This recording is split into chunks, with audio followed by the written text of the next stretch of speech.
All right, today we're going to start up here on the tongue of your unit. So you've got two buttons up here on the tongue jack. You've got a light on and off for hooking up and disconnecting in the dark. And you've got the button here that's going to raise and lower your tongue jack. If for whatever reason that button in the motor does not want to raise your tongue jack, you can come up here and you can lift this little silicone cap off, and there will be a crank in there for you to use your manual crank handle, stick in there, and you can raise and lower this thing manually. God forbid you ever have to do that. Down here on the side, you've got your 7-way, which is where you're going to hook this to your truck, and it's going to provide you with your running lights, your your turn signals, your brake lights, and when this is plugged into your truck, it's also going to power the 2 side marker cameras that I've installed and the rear camera that's in your unit, okay? Next to that, you have your 2 tow chains here, which are going to connect to the vehicle to give yourself a secure connection from the unit to the truck. And then this other carabiner here, this is your emergency breakaway cable. This is, for whatever reason, if this was to come unhooked from your truck, it's going to pull your e-brakes and it's going to lock the brakes up so this thing doesn't go rolling back down the road for you, okay? Behind all of that, you've got your 2 20-pound propane cylinders underneath this black carrier here. Go ahead and undo that. To loosen up the top, you'll want to make sure that you screw these little caps counterclockwise till they get loose. Once they're loose enough, they'll be able to come up over the 2 locking tabs.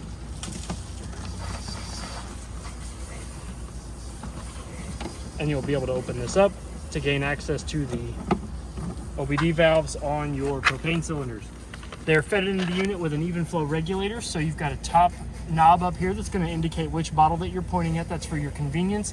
And on the other side here, there's a dial that'll go from, it'll say red, well, it'll show red and it'll show an R. Once you open your tank that the arrow is pointing to, it'll flip to a green logo with a G on it for green. That means that you are getting gas into your unit. That way, if the the one you're drawing gets empty, you can open up the other one, flip the knob, take the empty one off, get it replaced or refilled if you want to.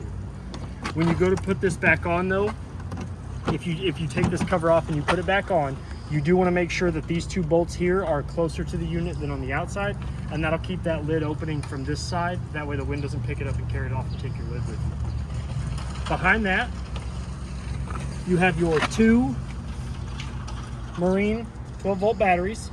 It comes with one, but this one is requested by the customer? Yes, the customer did request another one, so I just got done hooking up that second battery. Those are daisy chained into the unit.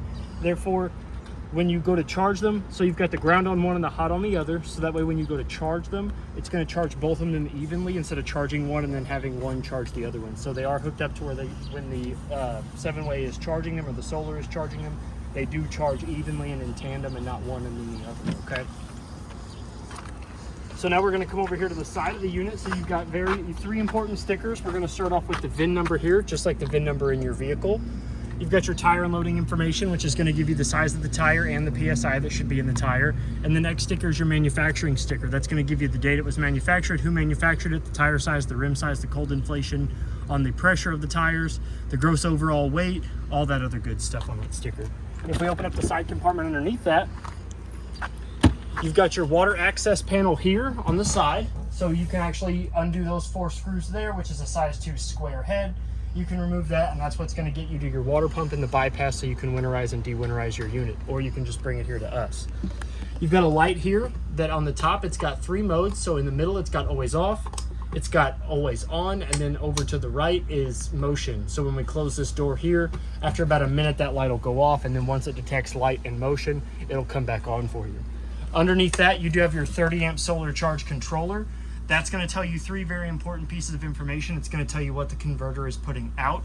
It's going to tell you what the solar panels are putting back into the batteries, and it's also going to tell you the temperature of the batteries or the temperature of the solar panels on the roof, okay? Then underneath that, you do have your battery disconnect. What that does is it's a knob that will go from off to on. When it is on, the unit is drawing power from the batteries, and when you flip it to off, that will cut the flow of power from the batteries to the unit. So that way, if you're going to store this thing for extended periods of time, you can go ahead and turn that battery disconnect off and conserve the juice that's inside your battery. Before we move any further, I do want to show you that you do have one of your side marker cameras here, and I'll even show you. I'll pull the peelies off. You got to savor those when you can. That camera there is going to be hooked up to a display that is going to go in the inside of the customer's unit. That is going to show them they've got a camera on the off door side, they've got a camera on the door side marker light, and then they've actually wanted a camera installed for backup so they can see what they're doing behind the trailer too, okay? And those don't come with the unit, those were aftermarket. Those are aftermarket bought, yep. And then we also have your front off-door stabilizer jacks, those are powered by a switch on the door side of the unit. Directly above where the jacks are located, there's a switch that says extend and retract. We'll get to that when we get over there, but what I wanted to show you on these is down here there is a T-shaped bolt right here. You have a manual crank handle in the front off-door slide compartment that I'm getting ready to go over that'll fit on that. If for whatever reason the motor doesn't want to raise and lower those automatically, you can manually raise and lower those, and that goes for the front and the back of the unit. Speaking of that, we're going to open this up here. So inside here is the bag that's going to house the wall bracket for your outside grill. You also have said manual crank jack. This is the crank handle for the stabilizer jacks. Again, you can see where the post will go in there with the T-shaped bolt that'll sit in here. And this is what you're going to use to raise and lower manually your stabilizer jacks for the front and the rear of the unit. The next manual crank handle here, if I can get it unstuck, I may have got a little wedge. This is your 3/4 inch manual crank handle for the slides and the tongue jack. So there are holes on the door side of the radius metal for these 3 slides here, 1, 2, and 3. There's a hole corresponding to 1, 2, and 3 on the door side of your unit. If for whatever reason the slide controls on the inside do not want to extend and retract these in and out, you can stick this in that hole over that bolt and you can push and retract. You can extend and retract them out manually with this crank handle here, okay?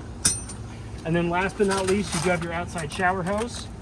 You're going to hook this up into the outlet that sticks in between this slide and the second slide, and that's how you're going to use your outside sprayer / outside shower, okay? You can store your outside grill in here, but there's actually a storage compartment on the door side that's it doesn't have carpeted lining, so you can actually store it in there as well, and it's a lot closer to where the LP disconnect is at too. But you can store your outside grill up in here too. Next, we're going to go over this freshwater drain port right here. So if we go underneath the unit, you'll see that you do have a blue line with a black valve hanging out at the bottom there. Right now it is currently closed. There is still water in your fresh tank. I'm going to drain that out when we're done with this video. But you turn that little knob to face up and down, and then that's going to drain your fresh tank. So whenever you're ready to pack up and leave for the weekend, you go ahead and open that up while you're packing up all your stuff. Let that drain out, check your monitor panel. When it's empty, you're good to go. You can go ahead and leave. You never want to drive your unit with a fresh tank full of water, okay? So now we're going to come here to the side, which has got your campground station here. Up at the top there, you've got 2 coaxial ports. Let me get in here and I'll show you what I'm talking about. Lift up these silicone stoppers and you've got 2 coaxials, one for cable and one for satellite. So if the park or campground that you're staying at is providing you with those TV services, you go from their source to either your cable outlet or your satellite outlet with a coaxial, and you'll be able to get those services on the inside and outside of your unit, okay? Next, you have a light here for hooking up and disconnecting your power cord in the dark. Underneath that, you do have your 50 amp shore cord outlet. It does have a green LED in the top there, so you can see when you're getting power to it. When it is plugged in correctly, that green light will come on, and then to plug it in, you're gonna stick the outlet in. It's got 2 L-shaped prongs on the outlet. You're gonna line those up with the L-shaped outlet on the plug. You're gonna stick your plug in, rotate it clockwise about a 1/4 of a turn, and you're going to make sure this ring is nice, good, and tight up against the outlet, okay? What this ring does is it creates a nice tight, weather-tight seal that keeps all the dirt, bugs, and stuff like that and water from getting in there and shorting out your outlet, okay? To remove your shore cord, you're going to rotate the black ring counterclockwise until it's up against the base of the plug. You're going to rotate the whole plug counterclockwise a 1/4 of a turn, and you're going to pull straight out. Once you have that plug removed, if you're not using your shore cord, you do want to lower the flap on your cap to keep the water and stuff like that out of your outlet, okay? Next to that, you do have an additional solar port. So if you do have an additional solar, you can plug it up to here. Underneath that, this is where your freshwater fill is at. So this is the spout you're going to use to fill your freshwater tank. You stick your hose and regulator in that hole there, and it'll fill your fresh tank. I do recommend a regulator on the end of your hose. You do want the regulator to be anywhere between 40 and 50 psi. Anything higher than 50 psi, and you do run the risk of the lines becoming disconnected from one another and causing a wet mess on the inside of your unit. Below that, this is your city water connect. So if the park or campground or wherever you're staying is providing you with water, you can hook a hose up from their source to your source, still with the regulator, and you'll be able to get water without having to turn your water pump on or using the water out of your fresh tank, okay? So next to that, you have your black tank flush, which is where you can hook that same hose and regulator up to. and you'll be able to spin an aerator on the bottom of your black tank, which will kind of help clean off and eat up all the nasty stuff that's caked up on the bottom and sides of your black tank. But in order to use that, you do want to make sure that your black tank is empty and that the valve for your black tank is open and it is currently draining, okay? So you do want to make sure that those two things happen beforehand before we go in before you use your black tank flush. So next we're going to go over your outside shower. So on your key ring, it'll actually be the gray key on your keychain, but this is your outside shower / outside sprayer. So you're going to take that hose that I showed you in the front side compartment, you're going to push back on this, you're going to stick the male end of that hose in there. Once you've got it pushed far enough in there, this will become flush with it again. You're going to give it a gentle tug just to make sure it's secured up in there, and then you've got hot water on the left and cold water on the right. The hot water will only work if you have your hot water heater lit and it's on. So either on electric or gas, that's the only way you're going to get hot water out here. And then this one's cold water. Now, if you're running on city water, you still need to have your hot water on, but you do not have to have your water pump on, okay? And again, this doesn't latch. The only way it closes is if you lock it back up, okay? So now we're going to go over your gray tank 2, which is, so this gray tank here, this is actually your, you have a washer and dryer hookup in the master bedroom up here. So this tank here is actually going to be how you drain that washer and dryer. So whenever you're doing laundry in your unit, you do want to make sure that that is open and that is draining to the proper dump station, okay? Because there's actually not a tank attached to the end of that. You actually have, it's just straight from the drain of the washer and dryer out to the valve, okay? So when you're using that, you do want to make sure that that is open and it's going into the proper dump station. Your tires, you have 2 tires on this side and 2 tires on the other, and the spare in the back. The 2 tires on this side have been checked. The lugs have been torqued to 100 foot-pounds as per the sticker on the side of the unit. And the PSI has been checked, and it's sitting anywhere between 77 and 80 PSI, okay? So with it being 80, you can go as high as 80 and you can go as low as 75. Between that, you're good.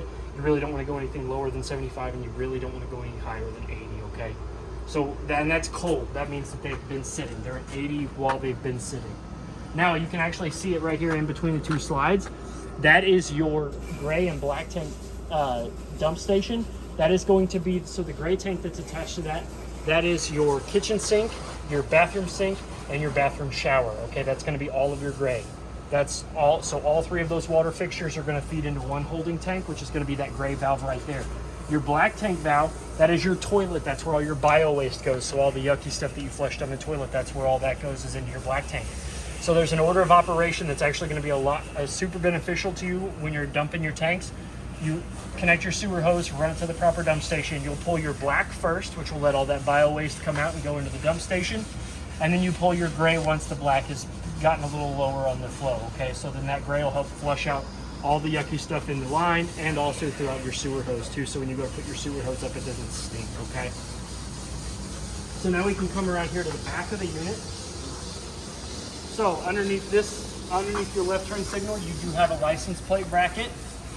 Up above the left-hand corner of the unit, you do have an on-the-go ladder receiver. So that is for the Lippert on-the-go ladder. That is an extendable ladder that holds up to 500 pounds, and that'll give you access to your roof. Now, while we're on the roof subject, the roof is the life expectancy of your unit. So you do want to get up there and make sure that it is nice about every 90 days. You do want to get up there every 3 months, every 90 days.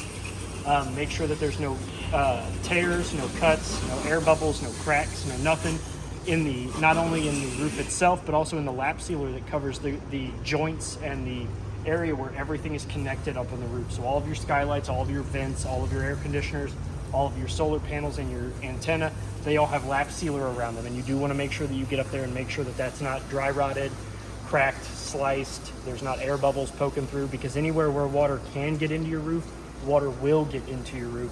And if water gets into your roof, it's going to work its way down. Water will get into anywhere it can, and the roof is going to be the life expectancy of your unit. So the better in shape your roof is, the better in shape your camper as a whole will be. Okay. So we also have your spare tire here, which has been checked. The PSI in it is sitting at 80 PSI, and the two lugs that are holding that on do not have to be the 100 foot-pound torque, but they do need to be wrench tight. They don't need to be, you don't want to keep them finger tight, you do want to wrench them down, but they don't have to be torqued to the same specs as the lugs on your tires, okay? You do have your VisionWorks camera out there that is, the customer wanted that installed. Once you have the running lights on your unit and you turn your truck to the running light mode, not automatic but manual, once you turn those on, that camera will kick up the display as well as the 2 side marker cameras, and you'll be able to watch those displays from the inside of your vehicle. Okay? And that's very important information. If for some reason your camera screen is not working, make sure you don't have your lights in auto. You have them in manual running light mode. Yes. Speaking from experience, we took a trip. Yes. And had that problem. Yes, they have to be in manual running mode in order for the camera to kick on. So now that we're over here on the door side of the unit, so we were talking about the switches that lower and raise your stabilizer jacks. That's what they look like. There's one back here in the back, and there's one up there on the front. So that's what's going to extend and retract down your stabilizer jacks. Now, these jacks here, they are not designed to lift and level your unit. They are designed to lower and get on the ground and keep this thing from rocking around while you're walking around in it, okay? So do not use those to lift and level, please. You're going to do damage to the jacks, the frames, the unit as a whole, okay? This is the large side compartment that I was telling you about that can house your outside grill. Wow. This is like the vinyl flooring. So once your grill is cooled off and you're done outside using it, you can stick it in here if you want. You also have a table here that will mount to the same rail that your outside grill does. So if you don't want to use your grill, you can actually have both of them on at the same time. You just want to scoop your grill further down, and then you can put the table here on the rail as well. But this is your outside compartment. It also has a 110 GFCI protected outlet on the inside of there, as well as a light, just like the light in the front off-door compartment that we went over, that 3-stage light. It's got always on, off, and then motion light, okay? And then the slam latches that close with this, they're also going to be that beige key on your key ring. So the purple key on your key ring is going to unlock your door. The gray one is your master key. That's going to unlock any of these locks that have M on them, as well as the deadbolt on your door, okay? So these are the holes I was telling you about where your manual crank will go, so that way if your slides do not want to go in and out with the button on the inside, you stick that manual crank in here over that bolt. You turn that one way, it'll go out. You turn it the other way, it'll come back in, okay? You do have a TV mount here, so you can take a TV and mount it to the outside of your unit. You also have an outside coaxial here, so whatever TV services you're currently being provided on the inside of your unit, a coaxial from this to the TV will provide you with those services on the outside, as well as 2 GFCI protected 110 outlets here as well, so that way you can plug that said TV in. So this is the rail that's going to have your outside griddle combo on it. So this is your griddle. You can actually remove this to provide yourself with an outside grill. We'll go ahead and take this, and I'll set this down here for the time being.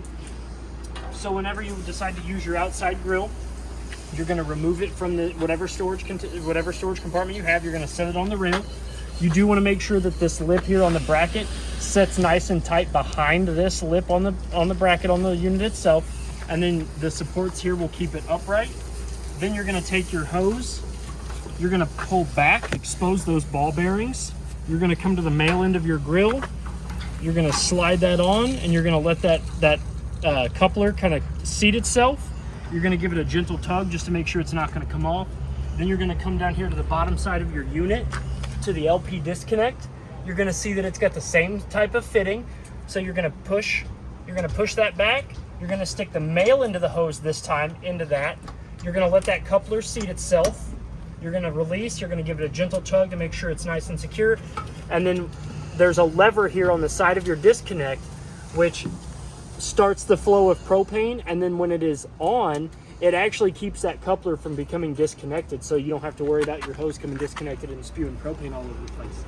Once you have that line on and the hose connected to your griddle, you're going to come over here to your grill. You're going to push in. You're going to turn the red arrow to the little light symbol. You're going to hear gas escaping. You're going to want to hold that there for 25 to 30 seconds. It's going to take a hot minute for the gas to build up in your grill's heating element, okay? So once you've got enough gas in there, we're going to go ahead and flip it to light. You're going to hear a click. That's the striker trying to ignite. If it doesn't light immediately, you're going to repeat that process until it lights, but you're going to have to turn it all the way to off first. So you're going to hold this till you can actually hear the gas hissing too if you listen closely.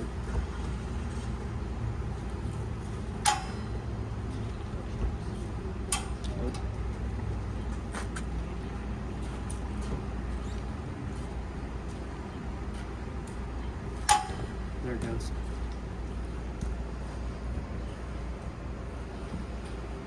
And if we look closely at this plate here above the element, you can actually start to see it change color once it gets hot enough, okay?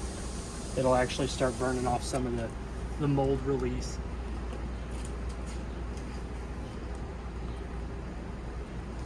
Starting to smoke. I don't know if you can see that on the camera or not. Oh, but I can smell it. Oh, there it is. There it is. Yep.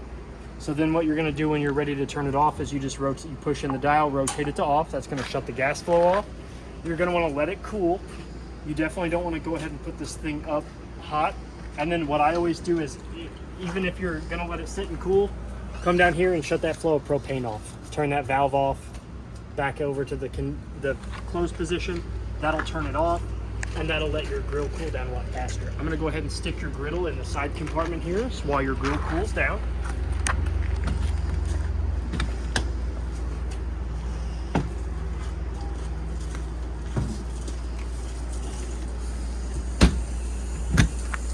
And now we can move on. So the tires on this side, oh, one thing I forgot. I was actually going to point that out. So underneath the griddle, you've also got your low point drains. So if you can see right there next to the LP disconnect, you've got a blue and a red drain valve. Those are your low water drain points. Those are the two lowest points in the water lines in your unit, and those are used for winterizing and de-winterizing of the unit. So whenever you're ready to winterize, once you've got the antifreeze going throughout your system, once you're done and you're ready to walk away from your unit, come and crack those open, and then that way any extra antifreeze or water that's in your lines that may freeze up, once it starts to freeze, it'll actually travel through your lines and it'll meet out down here and come out here instead of freezing up in your lines, okay? So now we can move on. Now we're done there. So we're gonna come over here. This is your water heater compartment. So we're gonna open it up by making sure that the little tab goes through the hole. We can actually remove the door. It's got two little holes at the bottom that'll fit on these two pegs here. Now, your water heater on this unit here is both gas and electric. So we're gonna start up here at the top. This is your pressure release valve. So this is what you can crack to either relieve the pressure off the tank or to see if you've got water in it.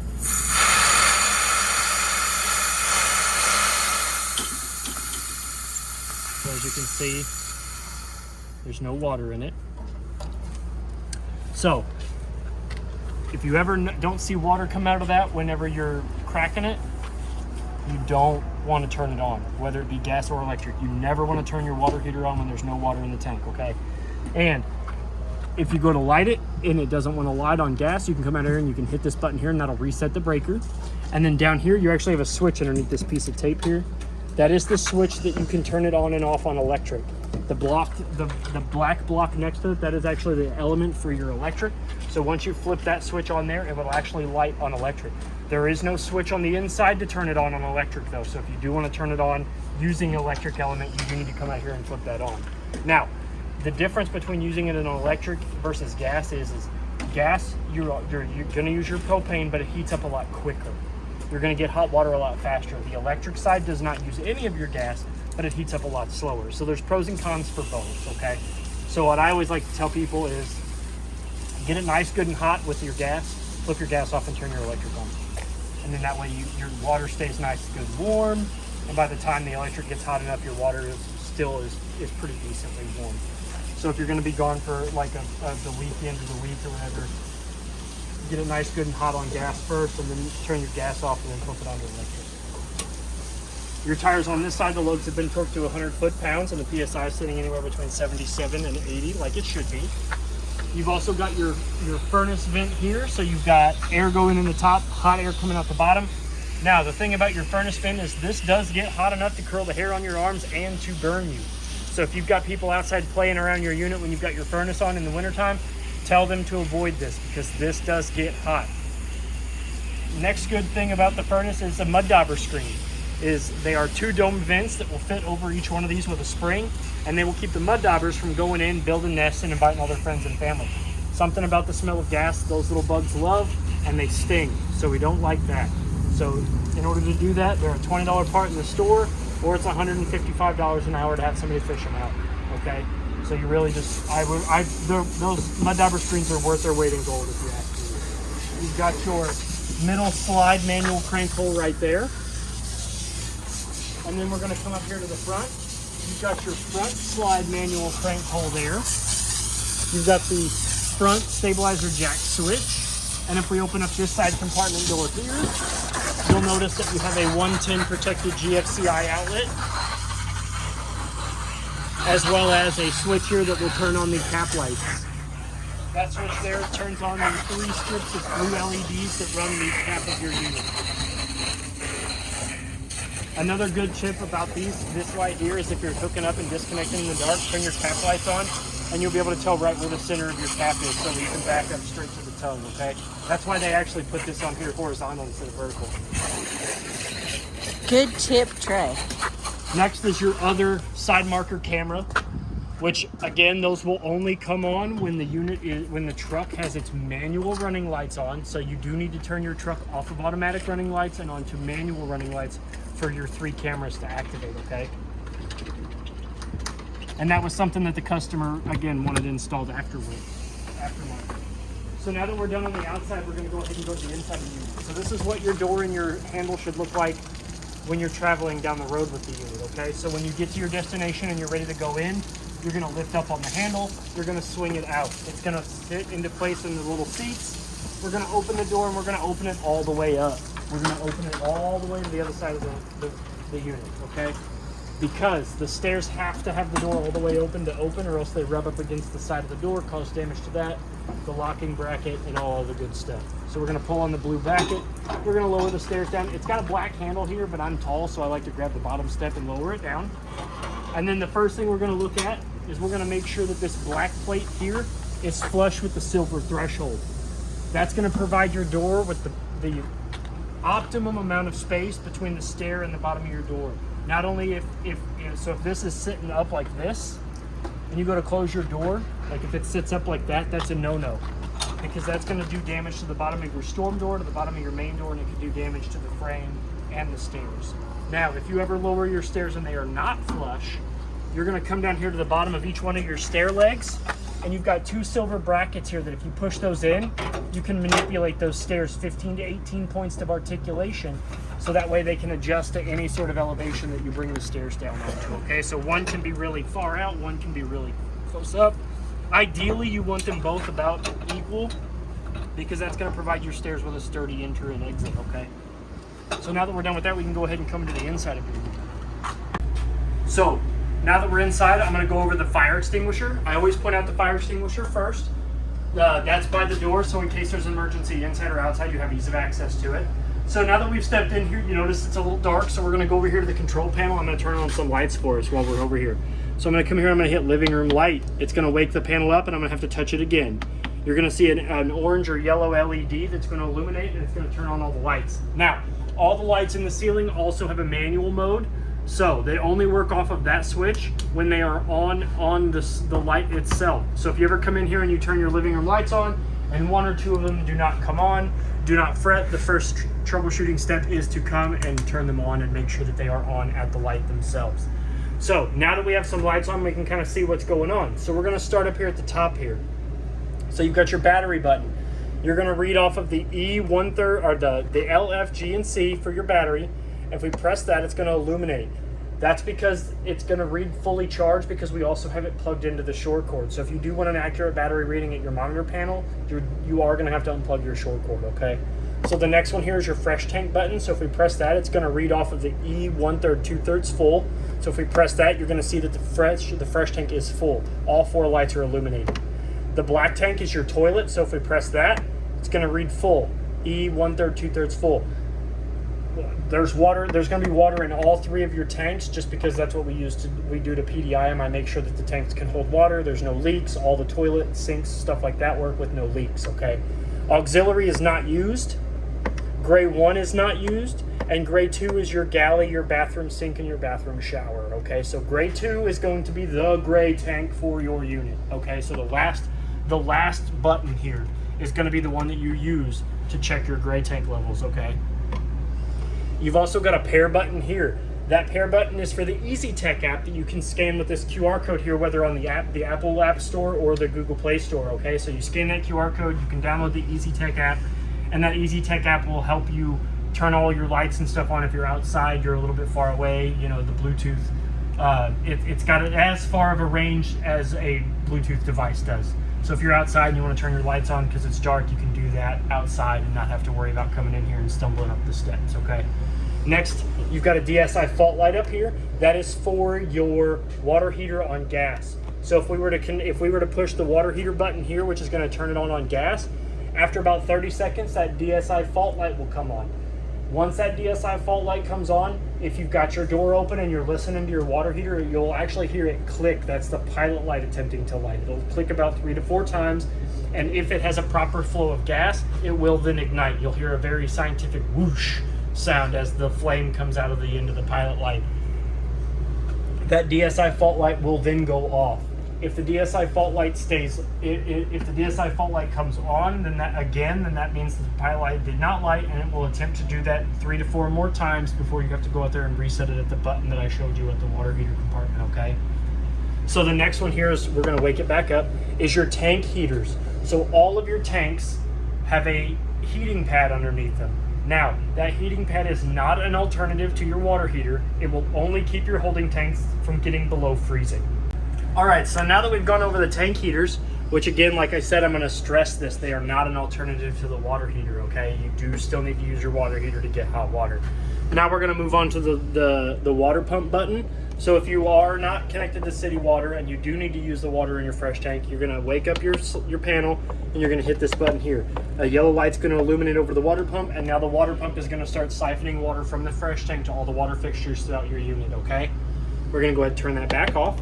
Next is your living room light, which you can see that the yellow light is above it, like we said. Green. It's green. Well, I'm colorblind, Patty.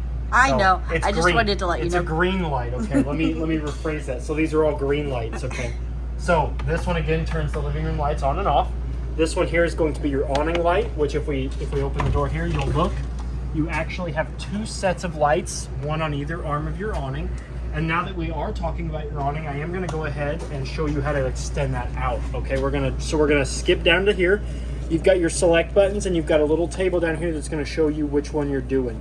So we're going to select until we get to awning 1, and then we're going to hold the out button. Now, I know that it says that you have 2 awnings, but you only have 1. So the second awning is, this panel is if your unit did have a second awning on it. So you always want to make sure that you go to awning 1, okay? So now that the awning's coming out, we're gonna let it go all the way out. And so it does have a skirt. So if you notice that skirt, you're gonna want to stop the tube when the skirt is hanging directly down, okay? So that's gonna provide you with the optimum amount of slack in your canvas, because if you can see, it's not super taut, and it's also not super relaxed, okay? So that's going to allow that awning to have a little bit of give if some strong wind comes through it. But the awning is one of the most expensive repairs on your unit. So if you're going to step away from your camper for more than 5 minutes, if you have your awning out, please bring it back in, because a stiff breeze can pull this thing out. A loose branch falling from a tree can poke it and pierce it. It can do damage to the arms. There's all kinds of things that can happen when you're away from your camper to damage your awning, and you do not want to have to get your awning repaired, okay? So just bring it back in. And to do that, you're just going to hold in. When the awning light is on awning 1, you're just going to hold in, which is down, and that's going to bring it in. But when you're bringing it out, you do want to make sure that you stop holding out, because if you keep holding out and that goes out, it's actually going to start rolling up from the bottom. And that's bad, because then the bottom of your awning is going to be on the top, and it's going to do damage to it, okay? And before he rolls it in, there are 2 pinch points. Yes, your awning arms have 2 pinch points. Here, I'll step out and show you. So down here on the bottom lateral arms of your awning, you have this little knob here. You can actually adjust this knob. So if you loosen it up, you can actually manipulate it by pulling it down. And if you can see that, it's actually lowered this corner of the awning downward more to create a steeper pitch towards the back here. So that way, if there is sun or rain that you're trying to keep out is coming from this direction, it'll help keep it out. And you can actually do the same to that other arm up there at the front of the unit too. But when you're ready to bring your awning in, you do want to make sure that it's extended back to the default position, and that this is tightened back up, okay? Because what that's going to allow the awning arms to do is they're going to go in and out a lot easier when they're put back in their default position, okay? So now that we've got that back in its default position, I'm ready to bring the awning back in. So I'm going to hold in, and you're going to see how quick your awning comes back in. That's why I said if you're going to step away from your camper, it's best to just bring your awning back in.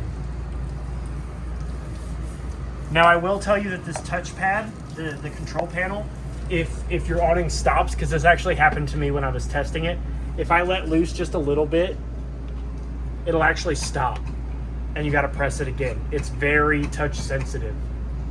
So now that your awning is back all the way in, we can move on.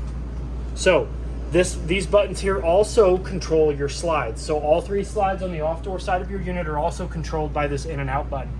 So the same way we got to the awning, we're gonna go to your slides. So you've got slide 1, which is your master bedroom. Slide 2, which is your dinette / recliner chairs. And then slide 3 is your bunkhouse bedroom slide, okay? And you're gonna do the same thing. Out and up is your awning, and in and down is your slides. So you've got in for your slides and your awning, and out for your slides and your awning, okay? And it all depends on what you have selected down here with these 2 arrows. Now, one thing that I did encounter is periodically, if you've turned your battery disconnect on or off, or you've let your battery sit for a while, all 5 of these lights will begin to flash that green color, okay? Which I thought was yellow. All 5 of these will flash. In order to get them to not flash and to go back to the selection process, you're going to hold both of the select buttons for 5 seconds. That's going to cause this control panel to go back into a reading mode instead of just bypassing standby, okay? So for whatever reason you see all 5 of these lights here flashing, hold the 2 select buttons in for 5 seconds and that'll stop that, okay? So now that we're done with the awning, I'm going to go ahead and close this because there's a lot of outside noise, and we're going to continue on with our virtual. So underneath the control panel here, you do have a light switch that if we turn on, that actually turns on the accent lights below your fireplace. At the top here, you do have some storage up here for movies, books, games, and stuff like that for your living room. You have side closet storage here for more video games, movies, books, whatever else you're going to bring. Throw pillows. Throw pillows. Your TV is on a swivel mount, so you can actually pull it out from the wall. And so say if you're sitting over here and you're eating and you want to watch TV, you can actually bring it out and rotate it so you can see it from the couch. And one of the reasons why I pulled that out is because I want to show you that there are some outlets on the side over here. So you have an HDMI cord up here. What this is this is actually hooked to your TV, so that way you can actually turn your stereo on and the sound can actually come out of the speakers of your stereo as well as your TV's volume too, so you can get kind of like a surround sound because you have speakers throughout your unit, okay? You also, down below here, you also have your satellite and cable, so those 2 outlets that are on the outside here. If you are getting cable or satellite from the Parker campground that you're staying at, you're going to remove this coaxial from the bottom outlet, you're going to put it into the top outlet, and you're going to turn your antenna booster off.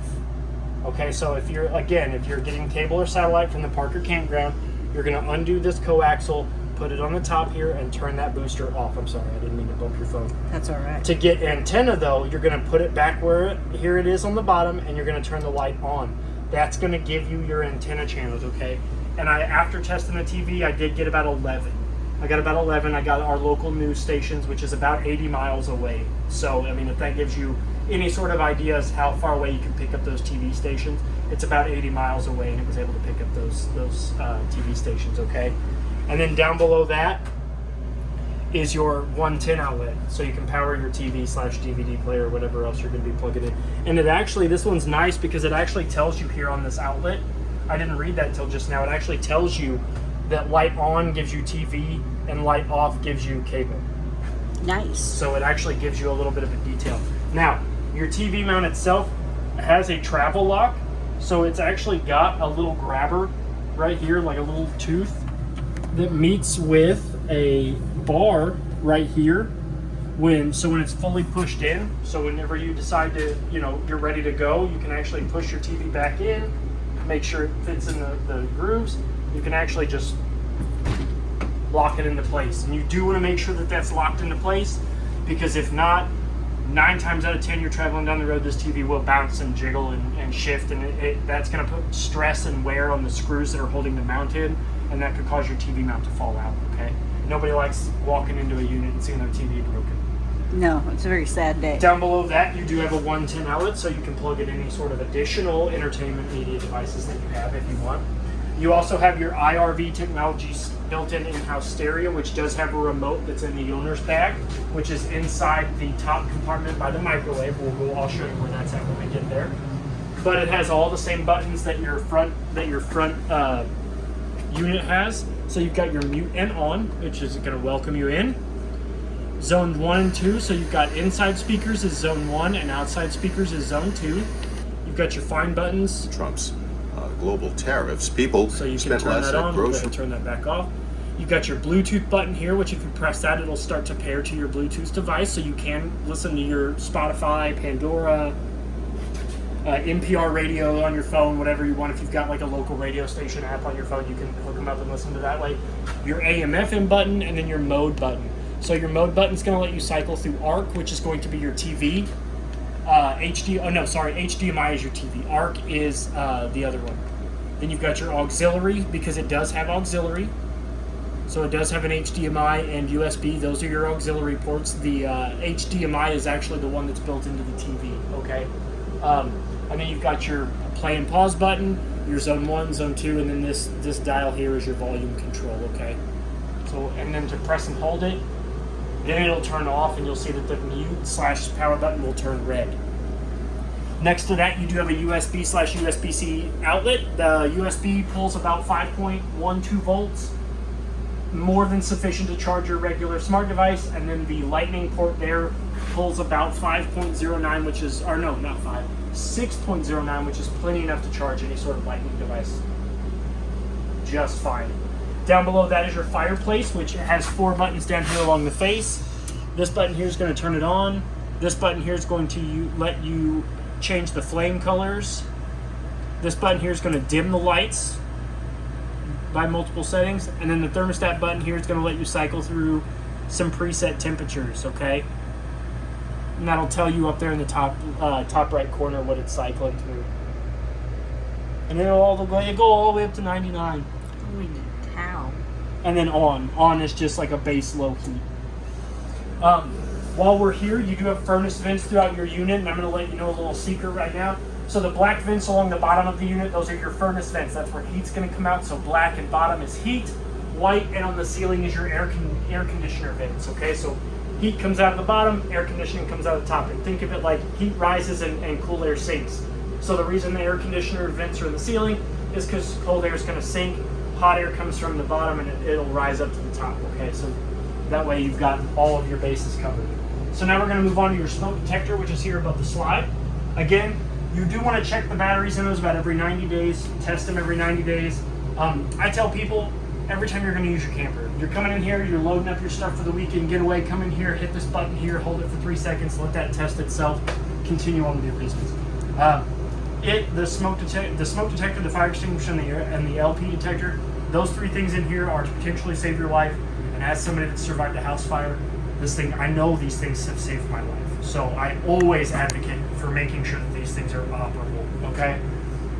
So now you've got your couch here, which these tables do fit into the cup holders. So, but the technician in me says that if you're traveling, do not have these tables in. You do want to remove these, because if you hit a bump and one of these goes everywhere, you run the risk of it breaking this and then the table becoming useless, it damaging your cup holder, it damaging the couch. So you can remove these just by pulling them out, and I recommend either storing them somewhere, or if you want, you can even tuck the corners in to the couch here, but you do want to make sure that you remove those for travel, okay? You don't want to leave them in the cup holders. But I am going to move these because I do want to show you the features of the couch. I'm going to set them on the table for right now.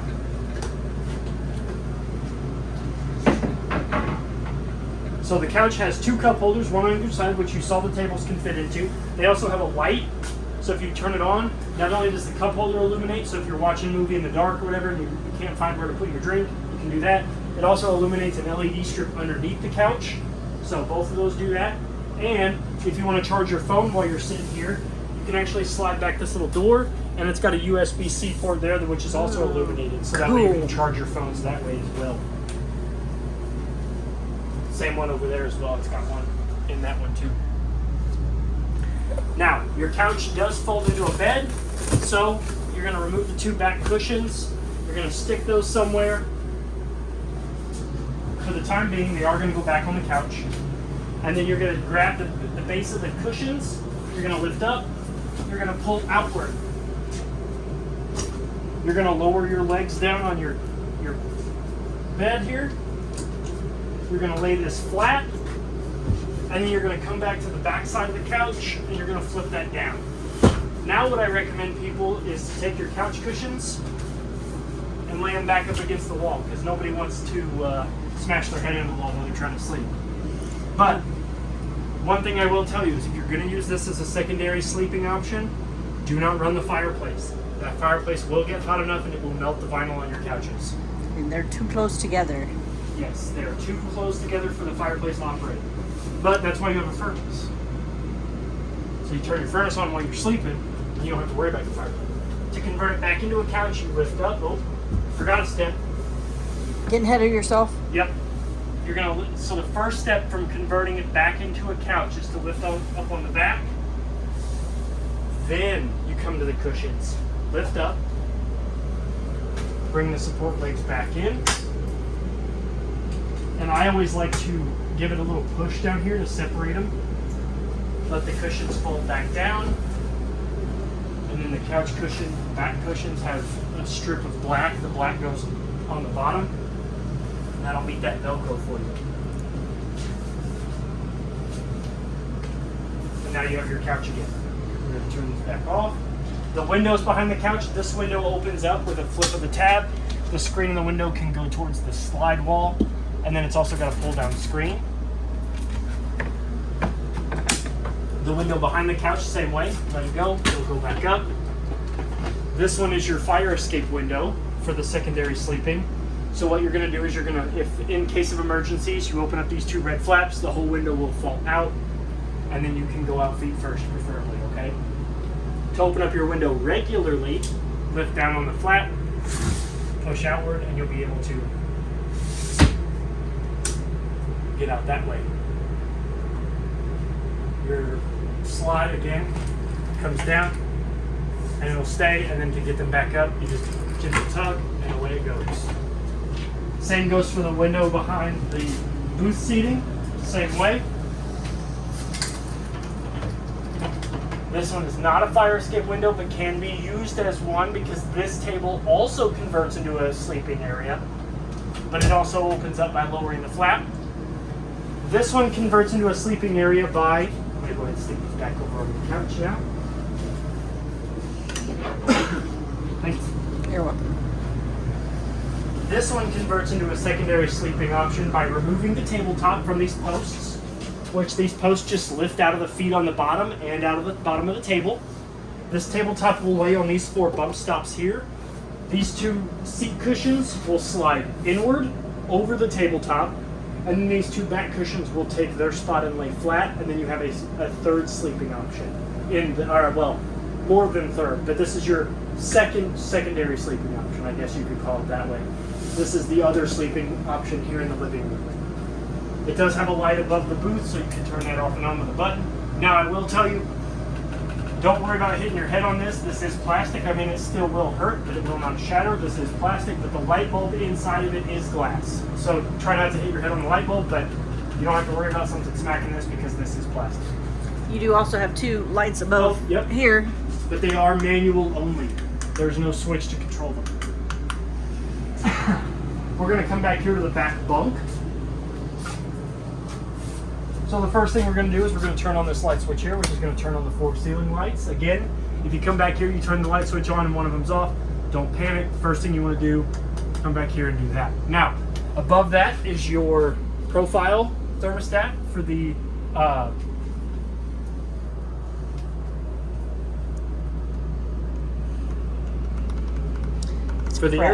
for the air conditioner if it was back here. So if it is prepped for a secondary or a third air conditioner, but it does not have one, so you don't have to worry about that thermostat. But you do have a rack up here, so what this rack is for is actually the holding place for your bunk ladder if nobody's going to be on that top bunk. So normally it would go here, you put it here. You got a little one that wants to, you know, get up into bed. Put the ladder out. Now they can get up and down out of their bed. If there's nobody up there and you want to stow the ladder, you can actually stow it here on the wall. And they actually spaced out the light switch and the thermostat well enough to where it keeps it. And that'll keep it out of the way. Yep. While Now, little ones. Speaking of top bunk, we're going to go over this side first. You've got a light up there that's a manual push button light, just like the ones in the ceiling. Below that, you've got a USB and USB-C and a GFCI protected 110. You have two curtains that are covering up your top bunk emergency escape window. You're going to lift up on that lever there. It's going to come out of the black saddle. You're going to pull it. You're going to push that through the window. That's going to open your window up. You can actually open that up and set the red handle in the base of the window to open your window if you want. But in order to use it as a fire escape window, you're going to push that handle all the way out. Remove the screen by the little red tab there in the bottom left corner, and you'll be able to go out feet first. Always feet first. Unless it's an absolute emergency, but always go out your emergency windows feet first, okay? Down here is your TV backer location. So this wall here is strong enough to support a TV mount. You also have a GFCI protected outlet right there. A coaxial outlet. That coaxial outlet will actually only get TV services that your living room TV is getting. So if you're getting antenna, this will get antenna. If you're getting cable and satellite out there, this will get cable and satellite. As well as another USB and USB-C outlet. You have some drawers back here.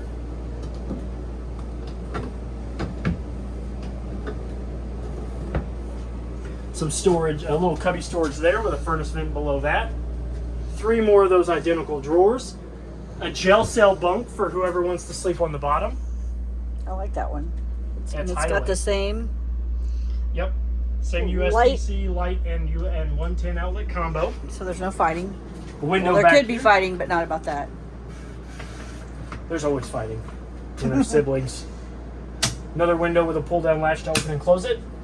Next, we've got a top bunk over here that's got a manual push-button light up in the corner, as well as another window that you can open. This one is not a fire escape window, but you can open it by lowering that window, that latch there, and they'll slide that direction. 2 privacy curtains. This bunk will then fold up if you do not want to use it. So you're gonna lift up, and then you've got 2 latches there on either side of the bunk. So you're gonna make sure that those fit into the hole in the wall.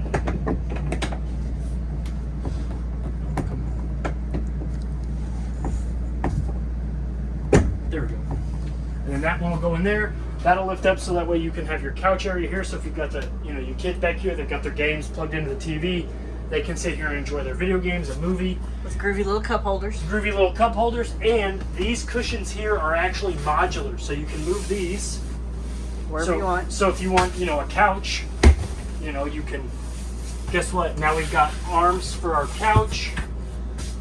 They want to build a fort, they could do that back here. I know my kids would love something like this just to have. Oh yeah, for sure. And then the coolest part is if you really want to have a bigger sleeping area, these will actually fold out into secondary beds. Or you could, if you really wanted to, you wanted to have a couch, you could do that. There's all kinds of different things you can do with these cushions. Flip them out, you could fold them, stack them on top of each other and have a thick twin size mattress, 2 twin size mattresses, all kinds of fun stuff you can do with these cushions. The good news is they will keep your kids busy for hours. Yes, 4 hours.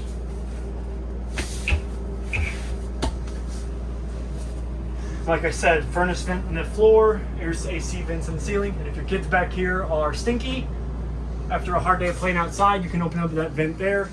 You're going to lift down on the handle or pull down on the handle, rotate the teeth, lock them back in place. Now there is no max air cover over this, so if it is raining outside, you probably don't want to open that up. This person will get wet. Yes. Now that we're done here in the bunkhouse, we can move forward. I'm going to go ahead and turn these lights back off.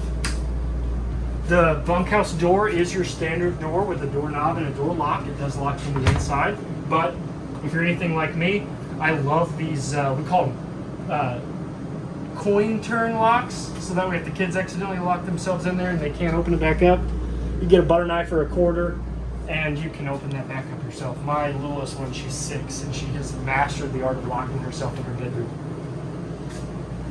So inside the bathroom, we're going to start over here at the medicine cabinet. light switch. Oh, yep. Probably better to see, right? So these are also manual.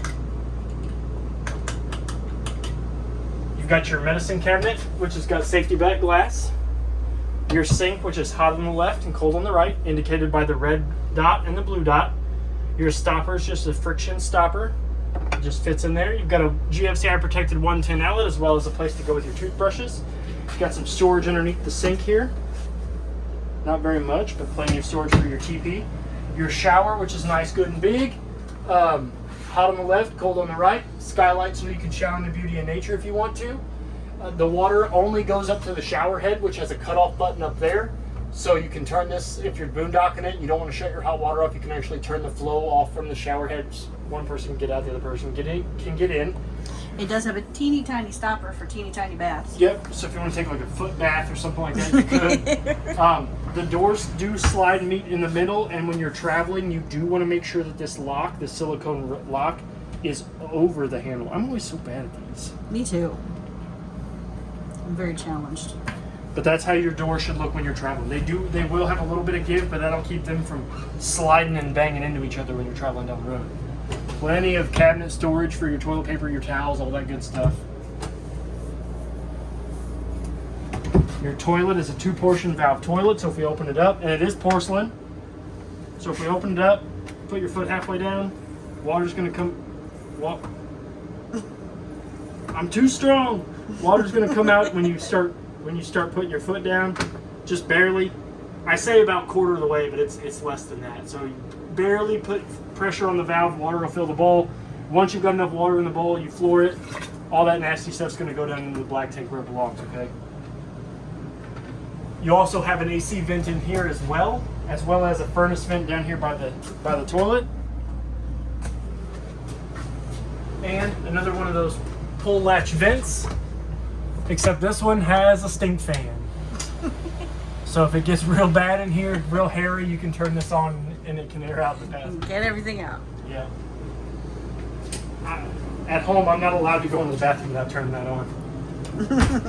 This is a thermostat that works for the living room air conditioner. So you've got your mode button here, which will cycle through furnace, air off, fan, and air conditioner.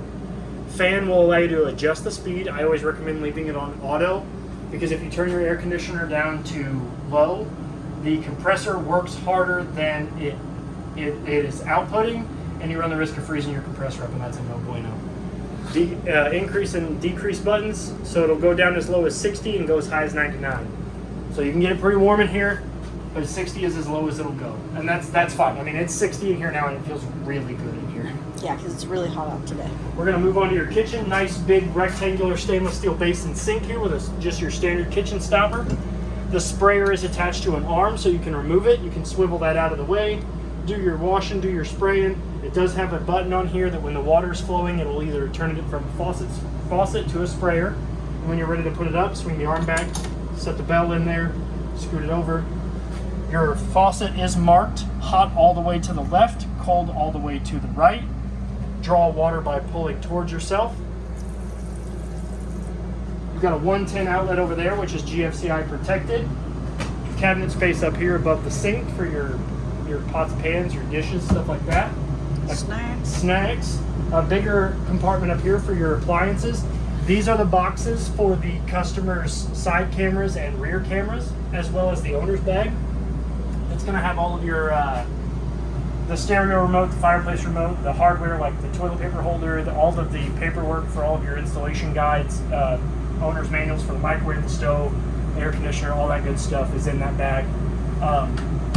Always good to have, always good to leave in the camper, so that way if you ever need it, it's there, okay? Three pull-out drawers down here. This is your TV remote. The TV remote is a Sansui Smart Google powered TV, so you can, if you have Chromecast, if you have Wi-Fi in your unit, you can actually stream services through that. They're built in. All 3 of these drawers are the same, so they're all that same depth. Your Envision glass top microwave, just like the one at home, it's got all the same features, functions at home. Light above the stove, fan above the stove. It's real quiet, I like that. You've got a cutting board and its storage spot up here behind the stove, which also kind of acts as your backsplash. Your stove itself, in order to use the stove top, this is glass and you can set stuff on it, but you cannot cook on it. So you need to lift this up, lift the back one up, come down here to the controls, hit on and off. Then when you're ready, you push in, turn on, and then the same goes for this burner here. Once you get one burner lit, the other burners are easier to light, except for that one for some reason. One to prove me wrong. It heard you talking. And the best part about it is if you know that like as long as these burners are red, you know that your burner's on. So if you ever come in here and somebody's like, "Oh, I turned the oven off," and one of these is still on, red, there's still gas coming out. So it's a good early alarm to know that one of these burners is left on when that LED light is red. To use your oven, you're going to hit on and off. You're going to make sure that all the blue lights are on. You're going to hit oven, which is going to tell you the ambient output temperature of the oven right now. Okay, so it's showing that the oven is 66 degrees, which it is because it's cold in here. So we're going to open that up and you're going to watch it steadily. It'll start climbing. Then what we're going to do is we're going to hit on. The far right knob is oven. Push in, turn to pilot. That's going to turn that pilot light on. Once it's on, which it is now, we can let loose and we can turn it to auto. It'll light, and then the best part about it is if we come down here to this temperature knob here, see the +5, -5, we hit temperature, we can set 350 and I can adjust it by 5 degrees. So say we wanted it 400, boom. I look down there, now my runner's on. There's no knob to turn. There's no knob to turn, there's no adjusting to temperature. You set it and you can close this and it will build up to that temperature and it will turn off, and it will cycle once it reaches that certain temperature.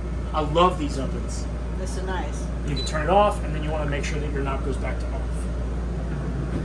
Majority of the furnace, the heat is going to come from behind this panel here. Got a nice big Envision refrigerator, so it does open either way. It is dual opening, but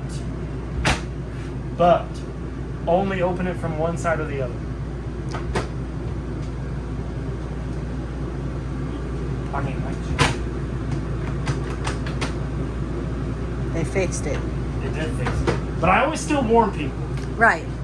Just in case. Because if you, on the older style of the dual hinge refrigerators, you could actually unlock them on both sides and remove the whole door. And I've done it way more than I like to admit. But we're going to open it one more time. Got your power button up here. You can turn your refrigerator off by holding that power button for 5 seconds. You've got your normal light, your OV-ALM, and your UV-ALM. Your temperature control setting is here, and you can adjust those by tap. So say we want to increase the fridge temperature, which I don't know why we would want to, but you touch the fridge button. And it'll go all the way up to, I think, 44, 45, and then go back down to 32, and freezer.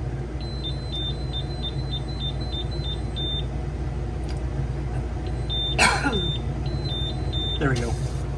So we're going to set the freezer back at 1, and then, like I said, that's also your freezer control, and then your freezer opens by pushing down in the center of the drawer and pulling outward. Nice big deep freezer, yeah. Now, the last important safety feature of your unit is your LP detector, which is down here. Again, test that every 90 days, or every time you're going to use your camper, please. Just hit this button, let it beep a couple times, let it go back to that solid green light. Solid green light means it's not picking up anything bad, okay? Next to that, your fuse panel and breaker box. Fuses here along the top. They've got LED lights in them that's going to show you if one gets blown. And then you've got your breakers down here. So this is going to be your GFCI breaker. So if any water gets in any of those GFCI outlets, it's going to trip this, which is going to send it into bypass. So you're going to have to turn it all the way off and then flip it all the way back on. So if it trips, it's going to be in the middle. Flip it all the way down and then flip it all the way back up. And you'll reset your GFCI breaker. Now that we're done in this, we can move on to the master bedroom. So your master bedroom has one of these windows as well. Lift up in the middle, the window goes this way.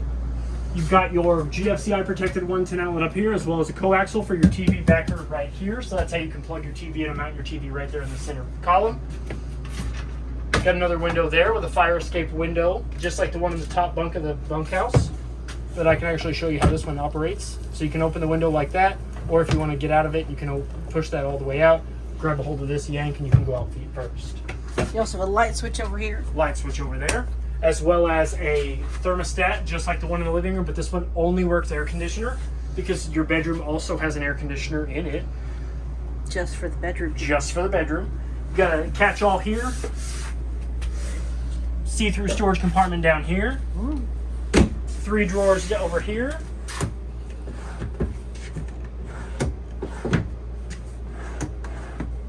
You've got your dryer prep closet here, which has a 110 outlet for your dryer, as well as a location for the dryer vent. And it's got a push-button manual light, as well as a rack so you can hang up your clothes when you're drying them. Above head storage. This is all one large compartment with 3 individualized drawers. You've got, I don't know what to call this area here. The laundry prep area. You've got a 110 outlet, USB and USB-C, as well as storage above, storage below. This big desk here you can sit at, I guess, if you really wanted to. This is to get to the P-trap of your washer, because this is your washer prepped closet. So you've got a light above it, rack, 110 for your washer, hot water, cold water, drain line, and then, like I said, this panel back here can be removed so you can get to your drain line.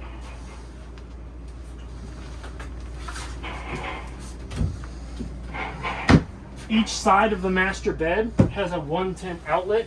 So you've got a 110 outlet on this side and a 110 outlet on that side. Up here in the master bed, you've got one large storage compartment with 2 doors, one above each side. You've got 2 lights, one above this one, and I have to fix that, tighten that up. Yep. Storage catch-all here, as well as a USB and USB-C outlet there. So there's a place for your CPAP, your phone, Yep, whatever. your CPAP, your phone, whatever it is you want to plug in, you can. 2 windows on either side that open with the pull-down levers. One goes down, the other one goes up. They both go outward towards the top of the bed, and they both have these pull-down shades. Okay? So, last thing I want to go over is the air conditioners. So both air conditioners they have a little bit of a trick to them. So this front smaller compartment here, this is your dump vent. So you're going to push in. Oh. So now your dump vent is open. Oh, no, I closed it. It was open, wasn't it? Yeah, now it's open. So this is your dump vent. So this is open. So when this is open, more air is going to come out of this, and less are going to come out of your bedroom ceiling vents. If you close it, vice versa. Less air is going to come out of this, more air is going to come out of those, okay? This bigger side over here, same goes for the one in the living room. If your dump vent's closed, more air is going to come out of the louvers in the ceiling. When it's open, more air is going to come out of the unit itself. This is your filter location. Now, the filter in this can be removed, can be rinsed off, can be put back up there. You do want to let it dry in between, but you can rinse it off in the sink under some cold water, hot water, whatever. Get all the dust bunnies off of it, put it back up there. The cleaner your air filter is in your air conditioner, the better and colder it will work. So, you always want to make sure that those are clean. So about every 30 days, every 90 days, whatever you deem is necessary, just make sure it doesn't get all clogged up and get gross, okay? Pretty sure that covers everything. Oh, storage. Yeah, storage. Boom! For your throw pillows. It is strut supported, so you don't have to have, unless you want to fool them, have your husband come in here and hold the bed up. Be like, hey, hun, come and hold the bed up while I pack the stuff in here, and you walk away, and he's stuck in here going. Right. But, yep, fit all kinds of stuff in there. Throw pillows and snacks. Yes, that was throw pillows. But yeah, I think that covers everything. If you have any questions or concerns, please feel free to reach out to me. My name's Trey here at Parkland RV. Happy camping and good luck. Thank you.